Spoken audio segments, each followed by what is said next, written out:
5 days until that fiscal cliff. President Obama and Congress return to Washington today. So what's next? And will something actually happen?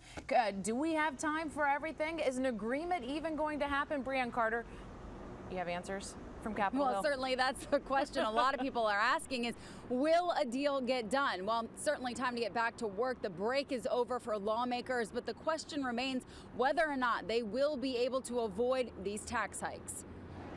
It's back to business this morning for Congress as the clock continues to tick towards the so-called fiscal cliff deadline.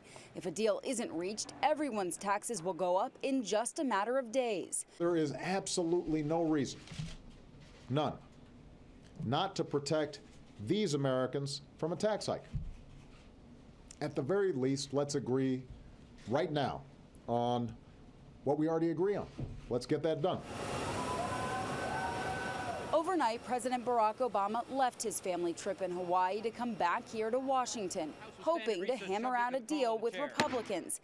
However, congressional officials say they know of no significant strides towards a compromise. If people would get in the room and leave their ego behind and not be so skewed towards the party, but be so sensitive through the lens of the American people, we will have an agreement. Starbucks will push that message on everyone's morning cup of joe. Starting today, baristas at the coffee chain here in the nation's capital will be writing "Come Together" on every cup of coffee, urging lawmakers to get rid of the divisiveness and get closer to a deal.